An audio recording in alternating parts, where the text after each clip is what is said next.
sommes au sommet et nous attendons, vous attendez maintenant avec nous le passage des coureurs. Que je vous rassure tout de suite, ne vous impatientez pas outre mesure, ne soyez pas plus nerveux que ne le sont les coureurs aujourd'hui, car on vient de nous annoncer qu'ils avaient quelques 16 minutes de retard. Nous passons là sur des routes en pleine réfection, avec le peloton à peu près complètement regroupé, puisque même Bobet a pu revenir.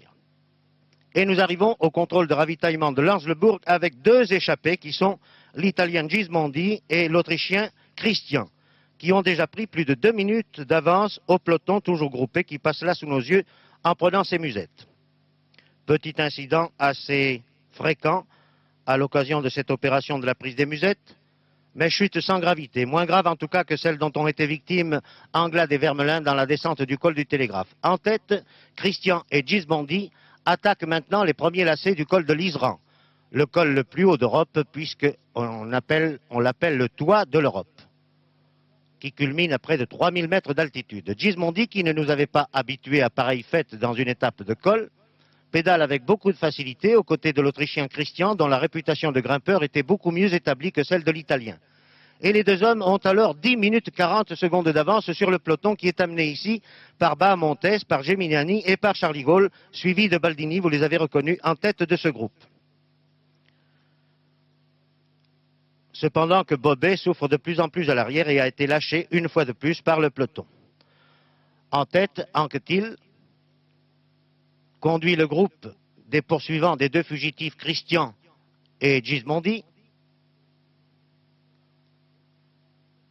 Et nous sommes là à peu près à mi-parcours de ce col de l'Iseran qui monte pendant 14 km à près de 3000 mètres d'altitude. Dans le groupe, Rivière, Bahamontes, Gaulle, de droite à gauche, Gérard Saint ici sur la gauche de votre écran, sont le plus souvent au commandement. Grenoble, Saint-Vincent d'Aoste. Un drame sur l'Iseran. Louison Bobet, ici en deuxième position, va faire ses adieux au Tour. Sa blessure à la selle s'est réveillée. Accompagné de l'Italien Ernesto Bono, il abandonne sur le plus haut sommet d'Europe un 14 juillet. Un rien de grave et de solennel.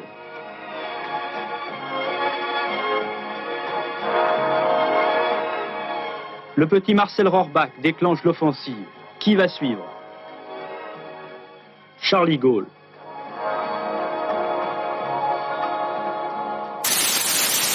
Voici enfin les deux premiers qui apparaissent sur votre écran. Ces images sont transmises directement d'hélicoptères. C'est-à-dire que vous voyez en ce moment ce que les spectateurs massés ici au col de l'Iseran sont absolument incapables de voir. Ces deux points, suivis par des motocyclistes, sont Gismondi et Christian.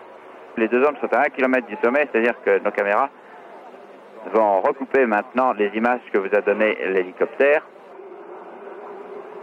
Voici maintenant les hommes de tête du peloton, Bahamontes, Gaulle, Bahamontes et Gaulle qui luttent pour ce classement du meilleur grimpeur. C'est Gaulle qui au sprint semble prendre l'avantage sur Bahamontes et que Gaulle passe, applaudit comme vous l'entendez, par un public dans lequel j'ai eu tort de dire qu'il n'y a pas de luxembourgeois. Il doit y en avoir des Espagnols, en tout cas un public bien sportif, que ce soit des Italiens ou des Français.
An hour. The riders cannot possibly cross over the mountain.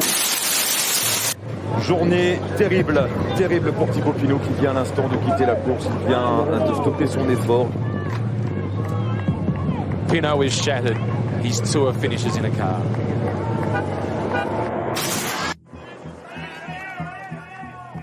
He has opened up the gap. Egan Bernal, the longer this climb is, the better it is for the Colombian.